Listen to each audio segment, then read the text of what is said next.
Good morning students.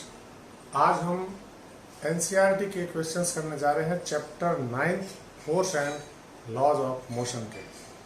तो आपके कुछ क्वेश्चंस है पेज नंबर 126 पे। पेज नंबर 126 पे है। If action is always equal to reaction, explain how a horse can pull a cart. एक घोड़ा उसके साथ बंधी हुई गाड़ी को कैसे खींच लेता है एक्शन रिएक्शन के अनुसार। सिंपल सी बात है कि घोड़ा अपने पैरों से रोड को पीछे की ओर धक्का देता है, तो रोड घोड़े को आगे की ओर धक्का देती है, और चूंकि कार्ट जो है घोड़े से जुड़ी हुई है इसलिए फिर कार्ट वो चलती है। इसमें आप डायग्राम के रूप में ऐसा देख सकते हो कि मान लीजिए ये एक घोड़ा है और इसके जो है पीछे ये एक कार्ट लगी हुई है। तो ये अपने पैरों से रोड को पीछे की ओर धकेलता है, तो रोड घोड़े को आगे की ओर धकेलती है। एक्शन घोड़े ने किया रोड के ऊपर, रोड ने घोड़े के ऊपर किया रिएक्शन। घोड़े पे आगे की ओर फोर्स लगा तो ये कार्ट जो घोड़े से जुड़ी हुई है ये कार्ट आगे की ओर चलना चाहेगी। इधर ये पहिया जो है रोड के साथ में टच है, तो पहिया जब कार्ट चलना चाहेगी तो पहिया भी चलना चाहेगा। तो पहिया क्या करेगा, रोड को पीछे की ओर धक्का देगा, तो रोड वापस पहिए को आगे की ओर धक्का देगी और पहिया आगे चलेगा। यदि यह सरफेस बिल्कुल स्मूथ हो जाए, एकदम चिकनी हो जाए, तो यह पहिया चल के आने की बजाय जो है घिसटता हुआ आगे जाएगा। ठीक है। नेक्स्ट क्वेश्चन है, explain why it is difficult for a fireman to hold a horse which eject large amount of water at a high velocity. आप लोगों ने देखा होगा कि फायर ब्रिगेड वाले जब पानी से आग वगैरह बुझाते हैं तो जो जिस पाइप को ये पकड़ते हैं उसको पकड़ने में उनको ताकत लगा के पकड़ना पड़ता है, क्योंकि वह पाइप जो है उनको पीछे की ओर धक्का देता है। क्योंकि जब तेज प्रेशर से पानी आगे की ओर जाता है, तेज प्रेशर से पानी आगे की ओर जाता है, तो आगे की ओर जाने वाला पानी उस पाइप के ऊपर पीछे की ओर एक फोर्स लगाता है, जिसके कारण वह पाइप वापस पीछे आना चाहता है। ठीक उसी तरीके से जैसे बंदूक से गोली छोड़ी जाती है और गोली आगे की ओर जाती है तो वो बंदूक को पीछे की ओर धक्का देती है। इसके बाद ये दो न्यूमेरिकल्स है, मैंने देखा बहुत ही इजी है, आप खुद कर सकते हो, बहुत ही इजी है। इसके बाद आता है exercise page number 128। Page number 128 देखो साइंस की किताब में। An object experience a net zero acceleration unbalanced force, is it possible for the object to be travelling with a non zero velocity? If yes, state the conditions that must be placed on the magnitude and direction of the velocity. If no, provide a reason. एक object है,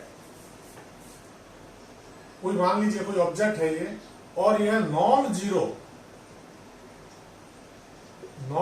velocity का मतलब क्या हुआ कि velocity कुछ न कुछ है, वेलोसिटी जीरो नहीं है। वेलोसिटी यदि जीरो होती है तो ऑब्जेक्ट रेस्ट पे हो जाता है। नॉन जीरो वेलोसिटी का मतलब है ऑब्जेक्ट यूनिफॉर्म मोशन से चल रहा है, या तो और या एक्सीलरेटेड मोशन से चल रहा है। दो चीजें होती है, या तो जो है इसमें एक्सीलरेशन जीरो है और या एक्सीलरेशन कुछ है, या तो एक्सीलरेशन जीरो है और या एक्सीलरेशन कुछ है, जब भी नॉन जीरो वेलोसिटी होगी। यूनिफॉर्म मोशन है तो एक्सीलरेशन जीरो है, और एक्सीलरेशन कुछ है तो ये यूनिफॉर्मली एक्सीलरेटेड मोशन है। ठीक है। Is it possible? It is possible for the object to be traveling with a non-zero velocity. अच्छा, इसके ऊपर दिया हुआ क्या है कि zero external balance force, zero external balance force, इसका मतलब नेट फोर्स जो है वो है जीरो। और जब नेट फोर्स जीरो होता है तो एक्सीलरेशन क्या होता है, जीरो होता है। यानी इस कंडीशन में ये सिचुएशन तो पॉसिबल नहीं है। वो क्या कह रहा है, और प्रश्न कह रहा है कि नेट फोर्स जो है वो जीरो है।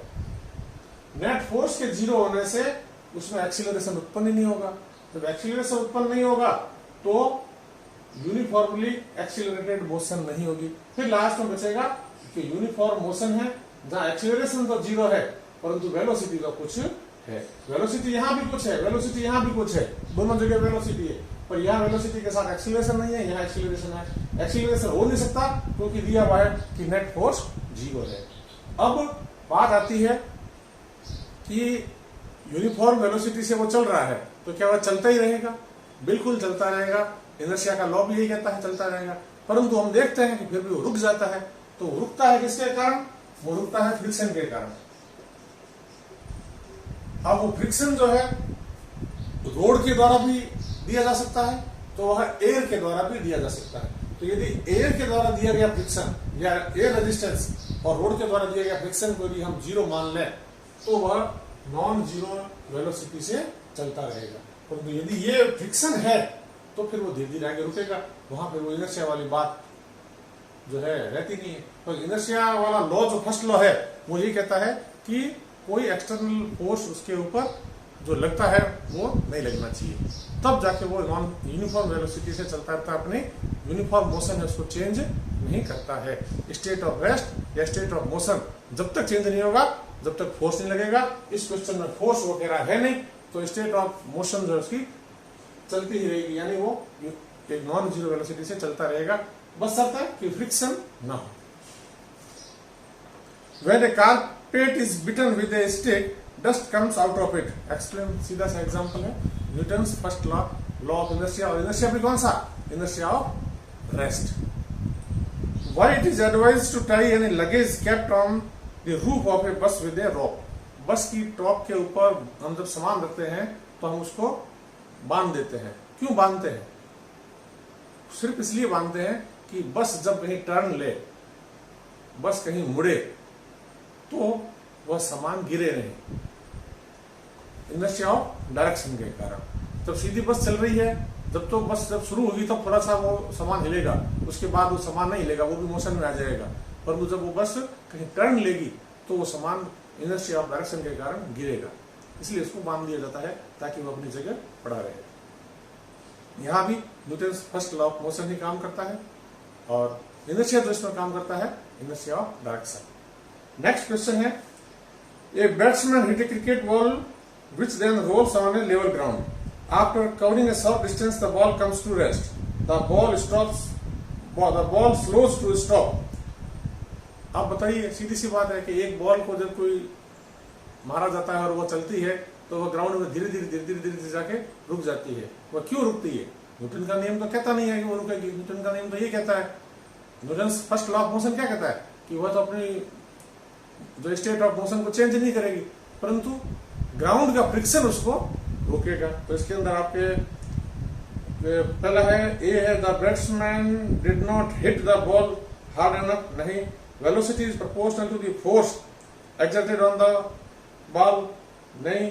There is a force on the ball opposing the motion, ball के ऊपर एक फ्रिक्शन फोर्स लग रहा है जो उसको रोक रहा है, इसलिए वह रुक जाएगी। A truck starts from rest and rolls down a, question number 5 है, a truck starts from rest and rolls down a hill with a constant acceleration. It travels a distance of 4 meters in 20 seconds. Find its acceleration. Find the force acting on it if mass is 7 ton. बहुत easy question है ये question 5। इसके अंदर दिया हुआ क्या है कि कांस्टेंट एक्सीलरेशन है। एक्सीलरेशन जो है वो दिया हुआ है कांस्टेंट है, और एक्सीलरेशन कांस्टेंट का मतलब हो गया ये यूनिफॉर्मली एक्सीलरेटेड मोशन है। It travels a distance of 400 metre in 20 second. Distance travel है 400 मीटर और टाइम दिया हुआ है 20 second. Find its acceleration, acceleration निकालना है। और क्या दिया हुआ है, a truck starts from rest. Starts from rest का मतलब हो गया u बराबर 0 दिया हुआ है। पहला सवाल तो हो गया ये कि एक्सीलरेशन निकालना है। दूसरा सवाल क्या है, find the force acting on it. Force का मान कितना होगा यदि मास दिया हुआ है, मास दिया हुआ है 1 टन, और 1 टन का अर्थ यहाँ हिंट दिया हुआ भी है कि टन का मतलब होता है 1000 kg, यानी मास है 1000 kg। बच्चों ये जो इसने दिया हुआ है कि कांस्टेंट एक्सीलरेशन के कारण यानी यूनिफॉर्मली एक्सीलरेटेड मोशन, जब भी हमारे ये नियम यूनिफॉर्मली एक्सीलरेटेड मोशन में ही लगते हैं, ये बात एक ध्यान रखना। यदि यहाँ पे ये मोशन यूनिफॉर्म नहीं होता तो ये नियम भी, ये जो इक्वेशंस है, ये इक्वेशंस भी नहीं लगती। क्योंकि अब सीधा सा सवाल है कि इसके अंदर S दिया हुआ है, T दिया हुआ है, U दिया हुआ है, A निकालना है। S दिया हुआ है, T दिया हुआ है, U दिया हुआ है, A निकालना है। तो सीधा सा फॉर्मूला आप ये S बराबर ut plus half at square में बांध रख देना, आंसर आ जाएगा। फोर्स के लिए फोर्स बराबर होता है ma, ये रहा फॉर्मूला। ये सारे फॉर्मूले मैंने लिख दिए हैं। आज तक हमने जो पढ़े हैं 2 पाठों में, 2 लेसन में, वो सारे फॉर्मूले यही है। इनको आप सरल कर लेना। सरल करने का काम अभी मैं नहीं करूंगा क्योंकि इतना भी टाइम नहीं रहेगा। नेक्स्ट क्वेश्चन नंबर 6 है, A stone of 1 kg is thrown with a velocity of 20 meter per second across the frozen surface of a lake and comes to rest after traveling a distance of 50 meter. What is the force of friction between the stone and the ice? तो इसके लिए मास दिया हुआ है m, question number 6 में मास दिया हुआ है 1 kg, वेलोसिटी दी हुई है 20 मीटर पर सेकेंड। ये वेलोसिटी आपके इनिशियल वेलोसिटी है। What is the force of friction between stone and ice? Force कितना होगा? 50 मीटर वो चलती है। डिस्टेंस दिया हुआ है आपने 50 metre.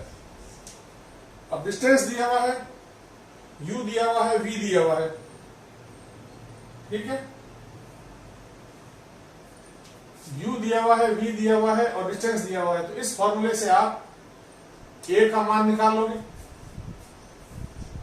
v square equal to u square plus 2a से निकालोगे आप, a का मान आ जाएगा।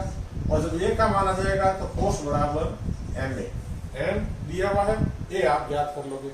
ओके, नेक्स्ट क्वेश्चन है question 7। A 8000 kg engine pulls a train of 5 wagons, each of 2000 kg, along a horizontal track.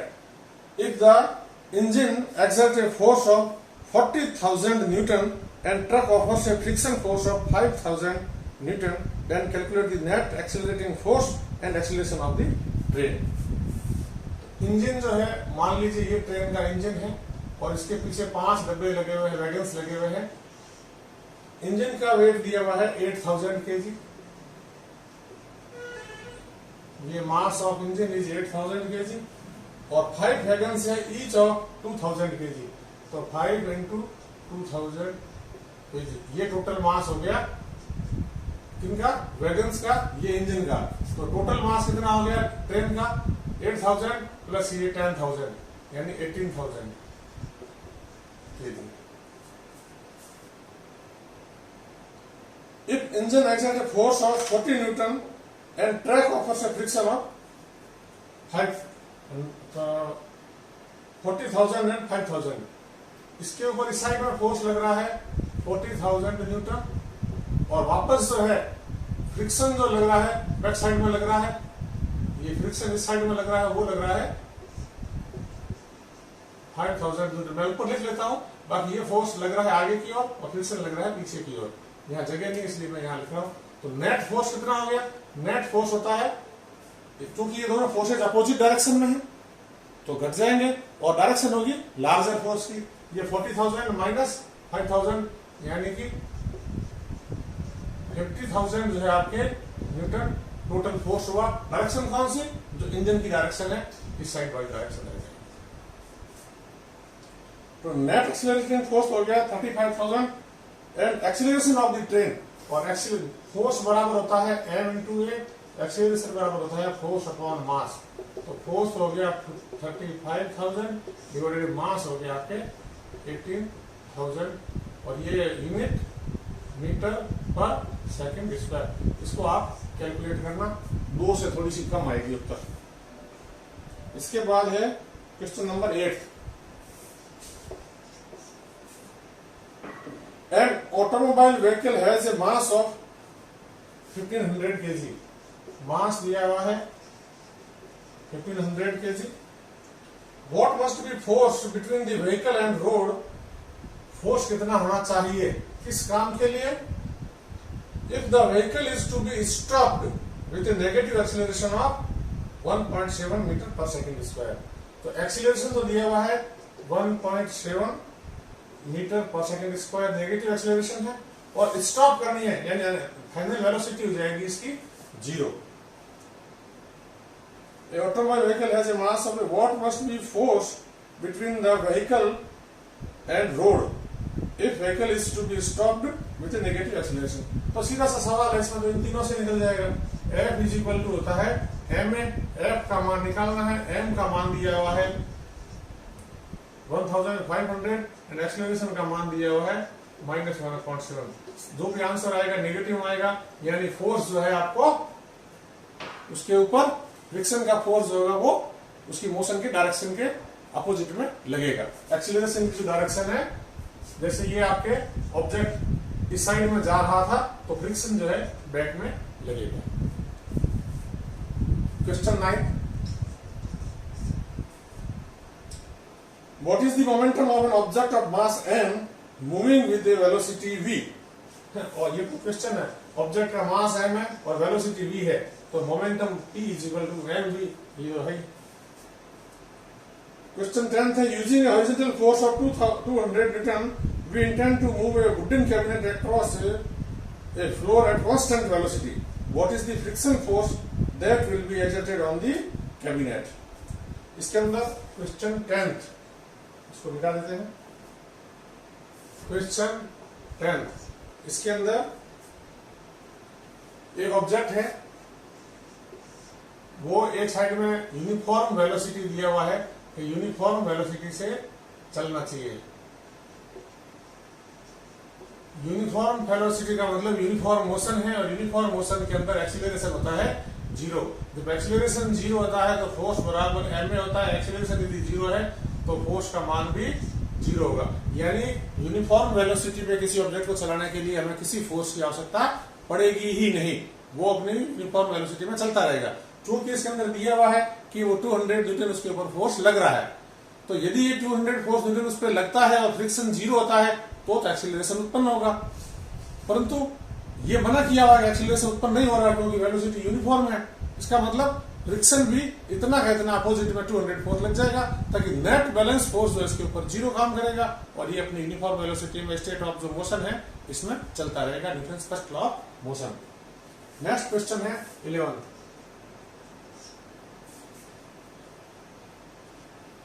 Two objects each of mass 1.5 kg are moving in the same straight line but in opposite direction. The velocity of each object is 2.5 meter per second before the collision, during which they stick together. What will be the velocity of combined object after collision? अच्छा सवाल है. Question number 11 कहता है कि 2 object है, एक object है मान लीजिए ये, और दूसरा ऑब्जेक्ट है ये. इसका मास भी 1.5 kg है और इसका मास भी 1.5 kg है. Are moving in the same straight line but in opposite direction. मान लीजिए ये इस दिशा में चल रहा है, ये इस डायरेक्शन में चल रहा है. अब तक हमने जो कंजर्वेशन ऑफ मोमेंटम का जो चैप्टर पढ़ा था उसके अंदर हमने दोनों को एक ही साइड में लिया था, और उसमें मैंने कहा भी था तो कोई जरूरी नहीं है कि दोनों एक साइड में ही हो, दोनों अपोजिट साइड में भी हो सकते हैं और किसी तीसरे एंगल के साथ भी हो सकते हैं. क्योंकि एंगल के साथ पढ़ने का आपके 9th के सिलेबस में है नहीं, इसलिए हमने स्ट्रेट लाइन मोशन पढ़ा था. ठीक है, यदि एंगल में होता तो फिर 11th का क्वेश्चन बन जाएगा वो. अब यदि वो अपोजिट डायरेक्शन में है या सेम डायरेक्शन में है, इनमें कोई फर्क नहीं पड़ता. केवल आप जब वेलोसिटी लिखोगे तो वेलोसिटी की डायरेक्शन आपको देनी है. वेलोसिटी की डायरेक्शन कैसे देते हैं, ये मैंने आपको जब वेलोसिटी की डायरेक्शन वेलोसिटी का पार्ट पढ़ाया था उस समय अच्छी तरीके से समझा दिया था साइन कन्वेंशन के अंदर, कि यदि हमारे पास में कोई ऑब्जेक्ट इस साइड में जा रहा है तो वेलोसिटी हम ले लेते हैं पॉजिटिव, और इस साइड में जा रहा है तो ले लेते हैं नेगेटिव. यानी पॉजिटिव एक्स डायरेक्शन की ओर जाते हैं तो वेलोसिटी ले लेते हैं पॉजिटिव, और नेगेटिव एक्स डायरेक्शन की ओर आता है तो वेलोसिटी ले लेते हैं नेगेटिव. ठीक इसी तरीके से यदि वह ऊपर की ओर जाता है तो वेलोसिटी ले लेते हैं पॉजिटिव, और जब वह नीचे की ओर आता है तो वेलोसिटी ले लेते हैं नेगेटिव. ये हम आपको पहले बता चुके हैं. तो इसके अंदर ये कहता है अपोजिट डायरेक्शन में है. अब मास m1 ये है m2 ये है, दोनों सेम है। m1 बराबर m2 बराबर 1.5 kg। अब आते हैं u1 और u2, दोनों की वेलोसिटी तो सेम है, तो u1 बराबर जो वेलोसिटी है, the velocity of this object is 2.5 metre per second. तो u1 यदि 2.5 मीटर पर सेकेंड है तो u2 है -2.5 मीटर पर सेकेंड। दोनों की वेलोसिटी क्या है? इनिशियल वेलोसिटी सेम है परंतु अपोजिट डायरेक्शन में है। ड्यूरिंग विच दे स्टिक, बाद में जब ये दोनों आपस में कोलाइड करते हैं, कोलिजन होता है, कोलिजन होने के बाद क्या कह रहा है कि ये दोनों आपस में चिपक जाते हैं, ये मास और ये मास दोनों आपस में चिपक जाते हैं। तो आफ्टर कोलिजन, ये तो हो गया बिफोर कोलिजन, और आफ्टर कोलिजन क्या हुआ? मास किसके बराबर हो गया? m1 प्लस m2 के बराबर हो गया, क्योंकि अब ऑब्जेक्ट केवल एक बचा है, अब ऑब्जेक्ट केवल एक बचा है, दोनों स्टिक हो गए। m1 1.5 प्लस m2 1.5 बराबर 3 kg का मास हो गया। What will be the velocity of combined object after collision? अब फाइनल वेलोसिटी v1 और v2, चूंकि दोनों आपस में स्टिक किए हुए हैं तो v1 is equal to v2 is equal to v, तो v कितना है वो हमें निकालना है। सीधा सा फॉर्मूला है m1 u1 plus m2 u2 बराबर m1 v1 plus m2 v2। तो यहाँ पर क्या होगा? m1 v1 plus m2 v2 में थोड़ा सा चेंज आ जाएगा। कैसे? देखो ये m1 u1 plus m2 u2 बराबर m1 v1 plus m2 v2। अब m1 का मान कितना है और m2 का मान कितना है? दोनों सेम है, तो 1.5 इंटू u1 का मान कितना है? 2.5 प्लस m2 का मान 1.5 इंटू u2 का मान -2.5 इज इक्वल टू, अब यहाँ पे दोनों ऑब्जेक्ट एक हो गए हैं तो हम क्या कर देंगे? लिख देंगे कि m1 plus m2 into v। Final velocity तो ये हो गई और दोनों का मास हो गया टोटल आफ्टर कोलिजन, ये हो गया। इसको सरल कर लो, m1 और m2 हो गया 1.5 प्लस 1.5 इंटू v हमें ज्ञात करना है, ये हो गया बराबर 3v। और इधर से कितना आ गया? ये इस साइड से करो कैलकुलेशन कितना हुआ, इस साइड से आप कैलकुलेशन कर लेना, ठीक है। अब जो इसकी डायरेक्शन आएगी वही इसकी डायरेक्शन होगी। ये करो कैलकुलेशन, ये आपके हो गया 1.5 कॉमन आ गया, 2.5 माइनस 2.5 जीरो हो गया, ये हो गया 0, यानी 0 बराबर 3v, यानी v का मान आ गया आपके 0 मीटर पर सेकंड, यानी वेलोसिटी 0। यानी दोनों जब ये चिपक जाएंगे, आप स्टिक हो जाएंगे, उसके बाद ये मूव ही नहीं करेंगे, ये जो है अपनी जगह ही पड़े रह जाएंगे दोनों। Question number 12, according to the third law of motion, when we push on an object, the object pushes back on us with an equal and opposite force, ठीक है।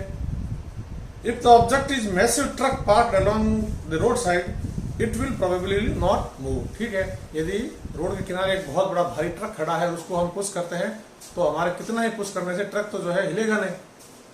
A student justify this by answering that two opposite and equal forces cancel each other.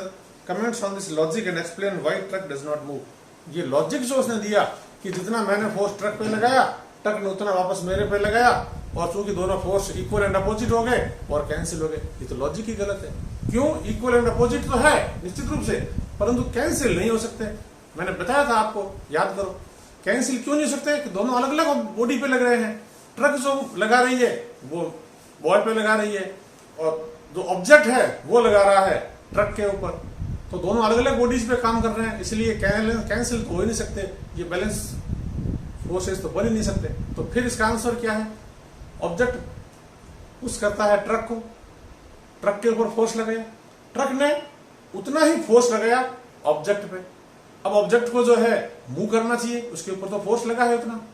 Object move क्यों नहीं करता है? Object move करना चाहता है, परंतु रोड के साथ जो फ्रिक्शन फोर्स है वो उसको वापस उतना का उतना अपोजिट दिशा में लगता है। जैसे ये ट्रक खड़ा है, इस ट्रक को एक लड़का जो है यूं धक्का देता है, तो इसने लड़के ने ट्रक के ऊपर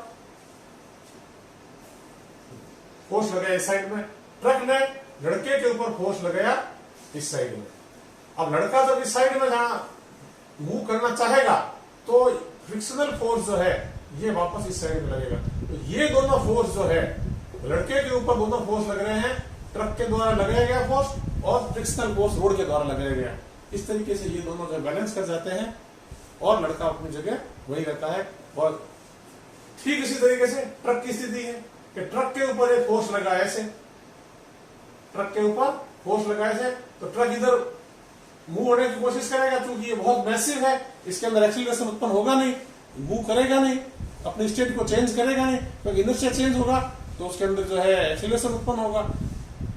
तो ये जो रोड है, रोड के ऊपर फ्रिक्शन लगता है वापस, ये इसको वापस पीछे ट्रक को पीछे ही रखेगा।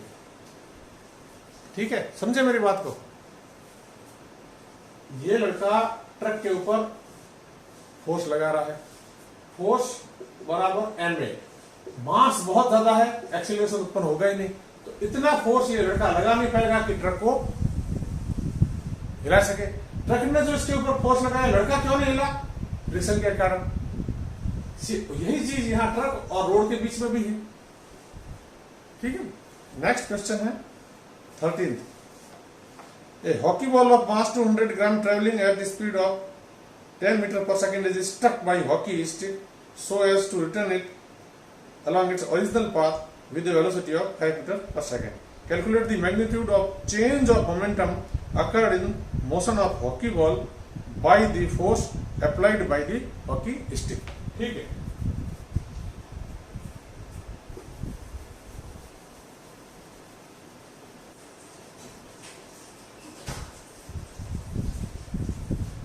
एम इक्वल टू दिया हुआ है 200 ग्राम और U1 दिया हुआ है 10 मीटर पर सेकेंड, और वापस जो ये बॉल आती है V1 आफ्टर V1 दिया हुआ है -5 मीटर पर सेकेंड। क्यों? अपोजिट डायरेक्शन में, वापस से अपोजिट डायरेक्शन में आता है, तो जो U1 की डायरेक्शन थी उसकी अपोजिट होगी। इसमें मास ये जो 200 ग्राम है इसको हम कन्वर्ट कर लेते हैं केजी में, 1000 का दे देते हैं, भार दे देते हैं, तो बचता है ये 1.5 kg। अब change in momentum, initially momentum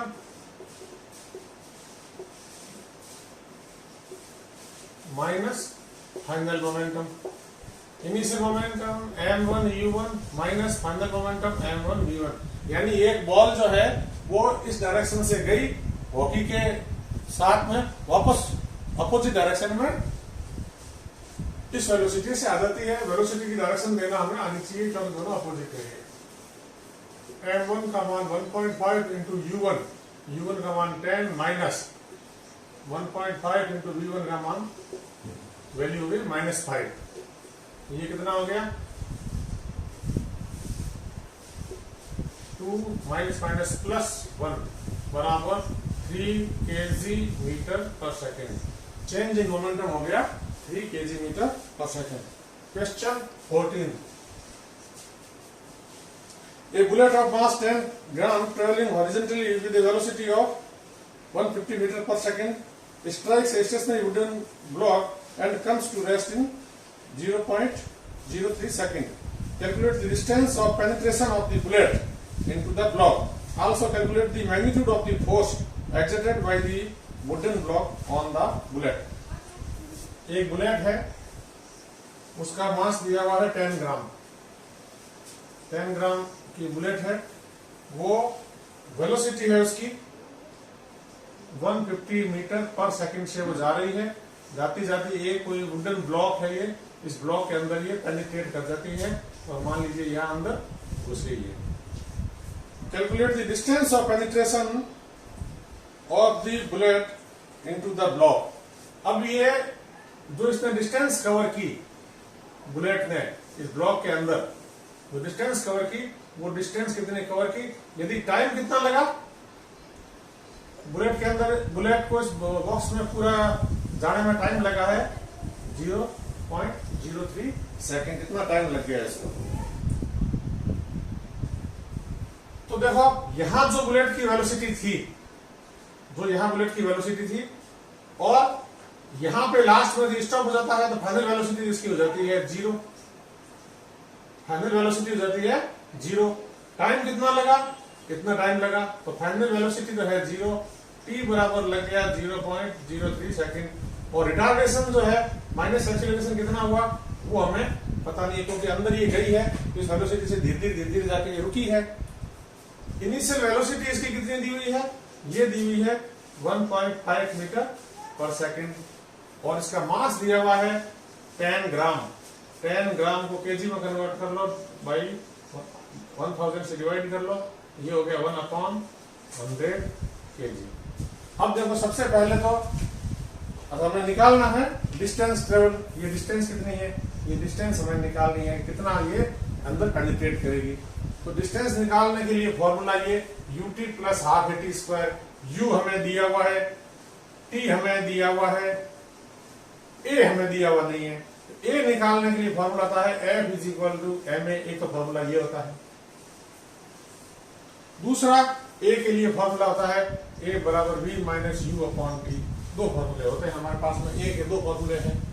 अब इनमें से देखिए, सबसे पहले आप a निकालना चाहोगे तो v दिया हुआ है, u दिया हुआ है, t दिया हुआ है, इससे आप a निकाल लो। a आ गया जब आपके पास में, तो फिर आप चाहे ये फॉर्मूला लगाओ चाहे ये फॉर्मूला लगा लो, दोनों फॉर्मूले लग जाएंगे, ये भी फॉर्मूला लग जाएगा। ठीक है, कर लोगे answer. Also calculate the magnitude of the force exerted by the wooden block on the bullet। तो वो फोर्स का मान निकालने के लिए आपका फॉर्मूला ये निकालना है। m आपको दिया हुआ है, a आप यहां से निकाल लोगे। चलो मैं आपको निकाल के देता हूं। a बराबर क्या आ गया, v माइनस u। v तो है 0 माइनस u का मान आ गया 150 डिवाइडेड बाई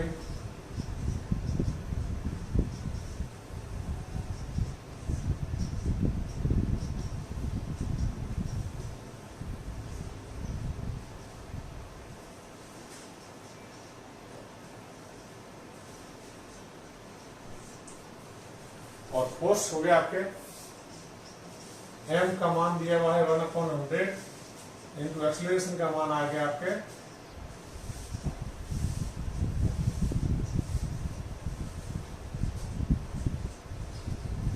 ये हो गया आपके -50 मीटर पर सेकेंड स्क्वायर। नहीं, फोर्स का मान 50 metre. Question 15। An object of mass 1 kg traveling in a straight line with a velocity of 10 meter per second collide with and stick to a stationary wooden block of mass 5 kg। ये एक straight line के ऊपर एक wooden block पड़ा है, इसका मास है 5 kg and एक कोई ऑब्जेक्ट है वो 1 kg का है और इधर moving with velocity of 10 metre per second. Initially ये रेस्ट पे पड़ा है, ये लिखा हुआ है wooden block of mass 5 kg।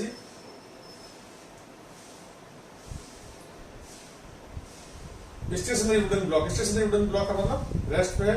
Then they both move of together in the same direction. बाद में ये दोनों क्या होते हैं कि ये 5 kg का और ये 1 kg का दोनों स्टिक हो जाते हैं और दोनों एक वेलोसिटी v से चलते हैं।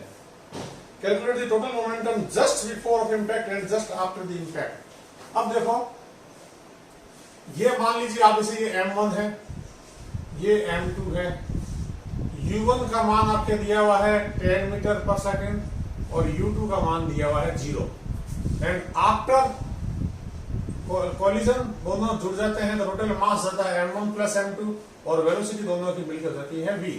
ठीक है, अब इंपैक्ट से जस्ट पहले, इंपैक्ट से जस्ट पहले इनका मोमेंटम कितना था, मोमेंटम जस्ट बिफोर इंपैक्ट। ये मैं जस्ट शब्द लगा रहा हूं, देखो जस्ट शब्द बहुत कीमती है।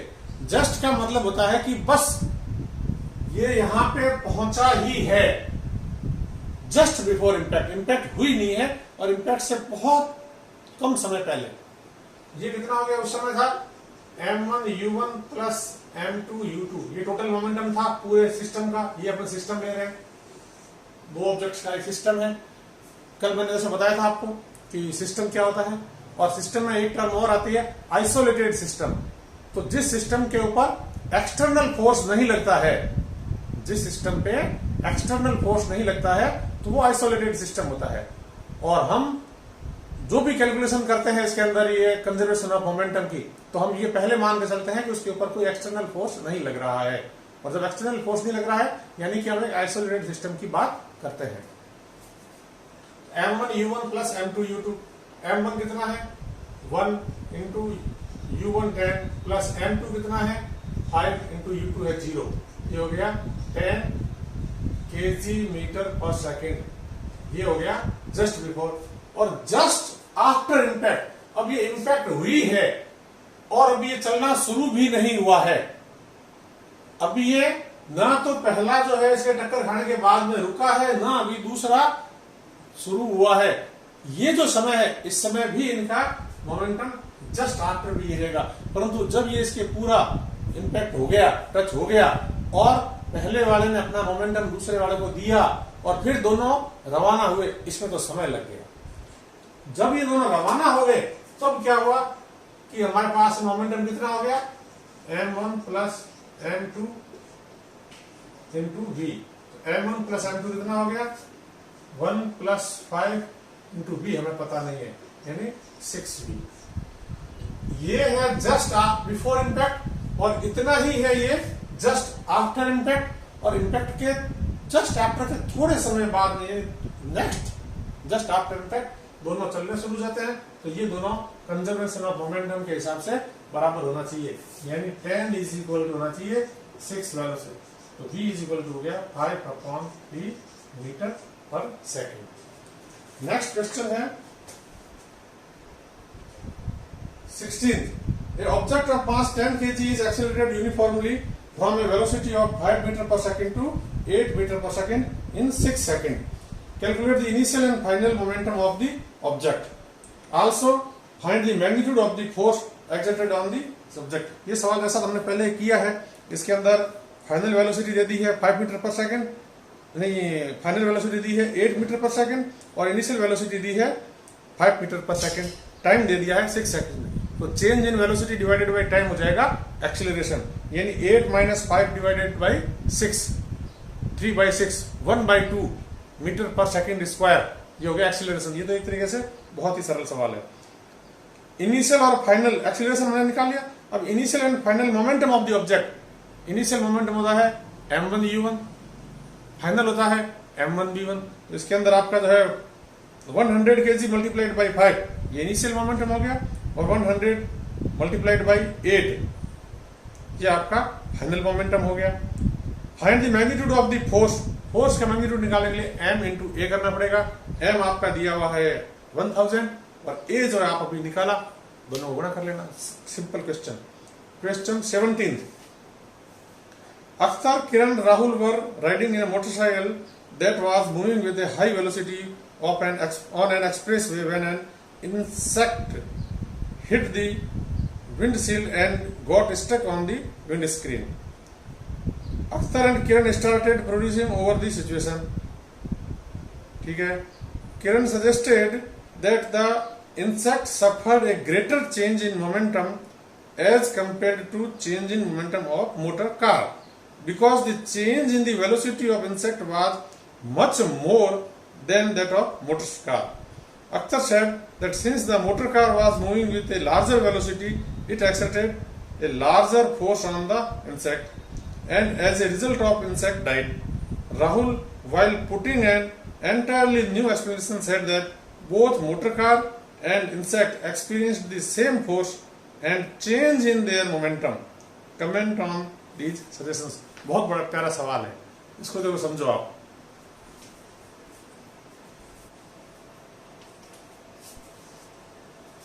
ये एक मोटरसाइकिल है, मान लीजिए ये एक मोटरसाइकिल है और ये एक इंसेक्ट है, तो एक कीड़ा है। ठीक है। इनिशियली इसकी वेलोसिटी मान लीजिए, इसका मास है m1 है, वेलोसिटी, इसकी इनिशियली वेलोसिटी मान लीजिए u1 है, इस कीड़े का मास मान लीजिए m2 है और इसकी इनिशियल वेलोसिटी u2 है। ये बिफोर कॉलिजन पोजीशन है। आफ्टर कॉलिजन क्या होता है, इस मोटरसाइकिल के ऊपर ये कीड़ा स्टक हो जाता है।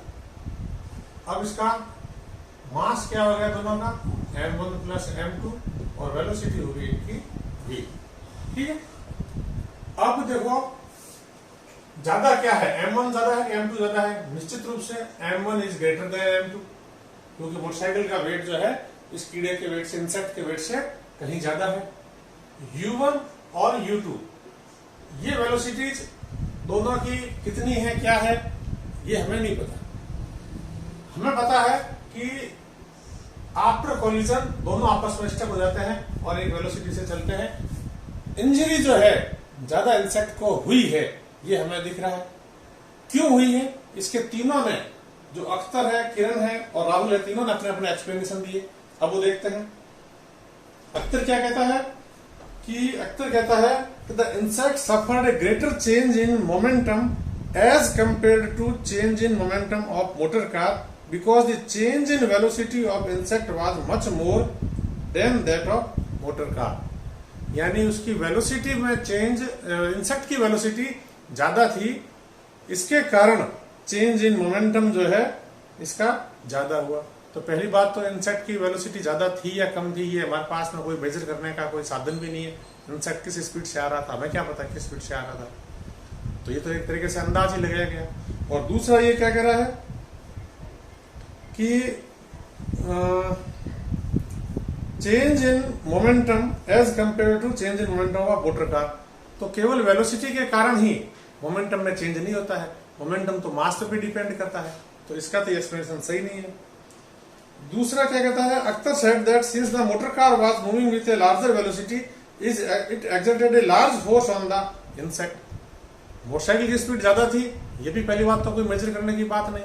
दूसरी बात ये कि लार्ज फोर्स इंसेक्ट पे कब हुआ, कैसे लग गया, जब दो चीजें आपस में कोलाइड की और एक दूसरे के ऊपर फोर्स एक्सर्ट किया, तो न्यूटन थर्ड लॉ कहता है कि दोनों इक्वल एंड अपोजिट फोर्स लगाएंगे, तो लार्जर फोर्स की तो बात ही नहीं हुई।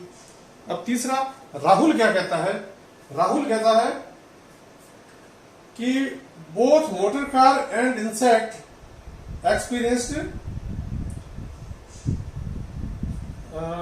and the result is Rahul while putting an entirely new explanation said that both motor car and insect experienced the same force। बिल्कुल सही है, दोनों को सेम फोर्स दोनों ने एक्सपीरियंस किया, क्योंकि न्यूटन थर्ड लॉ कहता है कि दोनों ने एक दूसरे के ऊपर बराबर लगाया। And change in their momentum, और मोमेंटम में जो दोनों का चेंज हुआ वो भी सेम हुआ। बिल्कुल सही बात है। अब देखो इनिशियली मोमेंटम क्या था, m1 u1 plus m2 u2, और फाइनल क्या हो गया m1 plus m2 into v। अब मोमेंटम में जो चेंज हुआ कंजर्वेशन ऑफ लॉ में, ये इनिशियल मोमेंटम इतना था, फाइनल मोमेंटम इतना था, यानी चेंज इन मोमेंटम तो जो है जो हुआ है दोनों का बराबर हुआ है। तो फिर इंसेक्ट को चोट ज्यादा क्यों लग गई? अब देखो चेंज इन मोमेंटम क्या हुआ कि इसका जो मोटरसाइकिल का मोमेंटम था वो m1 u1 था, ठीक है। अब ये वेलोसिटी जो है और इसके बाद में यानी आफ्टर दी कॉलिजन के बाद में जो इंसेक्ट का मोमेंटम जो चेंज हुआ है, मोमेंटम तो सेम चेंज हुआ है परंतु मास इंसेक्ट का कम है, इसलिए इंसेक्ट की वेलोसिटी में ज्यादा चेंज हो गया। मोटरसाइकिल का मास ज्यादा है इसलिए मोटरसाइकिल की वेलोसिटी में कोई चेंज नहीं हुआ। तो जो इंपैक्ट हुआ वो एकदम से जो चेंज इन वेलोसिटी हुई, एकदम से जो चेंज इन वेलोसिटी हुई वो इंसेक्ट की ज्यादा हुई। क्यों हुई? क्योंकि उसका मास कम था, पर फोर्स दोनों ने एक दूसरे पे बराबर लगाया और चेंज इन मोमेंटम जो है वो इक्वल हुआ। नेक्स्ट क्वेश्चन है 18, हाउ मच, यानी इस क्वेश्चन में राहुल का स्टेटमेंट सही है।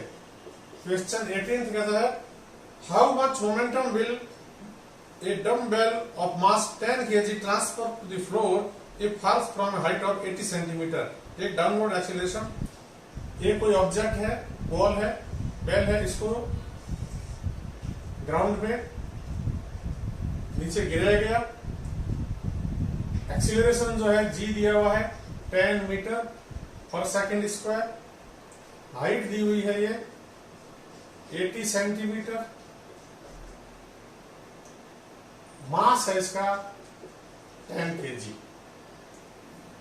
ठीक है, अब हमें निकालना क्या है, हमें निकालना है how much momentum will dumbbell of mass 10 kg transfer to floor. Momentum कितना होगा। अब देखो इसका मास मान लीजिए आपके ये जैसे 10 kg दिया हुआ है, ये अर्थ है, एट रेस्ट है, इसका जो भी ग्राउंड का मास तो मान लो एट रेस्ट है। तो ये जो यहाँ गिरी ऊपर से नीचे यहाँ आई, डिस्टेंस कितनी था की 80 सेंटीमीटर। 80 सेंटीमीटर को आप मीटर में कन्वर्ट कर लीजिए, 80/100 मीटर, यानी 8/10 यानी 4/5 मीटर ये डिस्टेंस कवर की। यहाँ पे इसकी वेलोसिटी आगे क्या हो जाती है 0। यहाँ पे वेलोसिटी जो आती है वो मान लीजिए वेलोसिटी है भी, यहाँ इसकी इनिशियल वेलोसिटी थी 0। अब तो हमें वेलोसिटी से कोई मतलब नहीं, क्योंकि डायरेक्ट एक्सीलरेशन दिया हुआ है। एक्सीलरेशन जब नीचे की ओर आते हैं तो हम उसका साइन ले लेते हैं माइनस में। ये हमने पढ़ा था कि एक्सीलरेशन जो है डाउनवर्ड की अर्थ जो है हमेशा होता है, तो एक्सीलरेशन हम माइनस लेते हैं। अब निकालना हमें क्या है, हमें निकालना है मोमेंटम। मोमेंटम के लिए हमें चाहिए जब ये यहाँ टच कर रहा है तो यहाँ इसकी वेलोसिटी कितनी थी, ये हमें चाहिए कि जब ऑब्जेक्ट यहाँ से इनिशियल वेलोसिटी 0 थी और चल के यहाँ आया तो इसकी वेलोसिटी कितनी थी। दिया हुआ क्या है, डिस्टेंस दी हुई है, इनिशियल वेलोसिटी दी हुई है, फाइनल वेलोसिटी निकालनी है, जी का मान दिया हुआ है, तो फॉर्मूला लगेगा ये v² = u² - 2gs। v² हमें निकालना है, u² दिया हुआ है 0 -2, g का मान दिया हुआ है -10 इंटू s का मान दिया हुआ है 4/5। ये कितना हो गया 20 × 4/5 16। v का मान आ गया 4 मीटर/सेकंड। जब v का मान 4 मीटर/सेकंड आ गया तो मोमेंटम हो गया m × v। m का मान है आपके 10 kg, v का मान 4 यानी 40 kg मीटर/सेकंड। इस तरीके से ये सवाल सारे हो जाते हैं।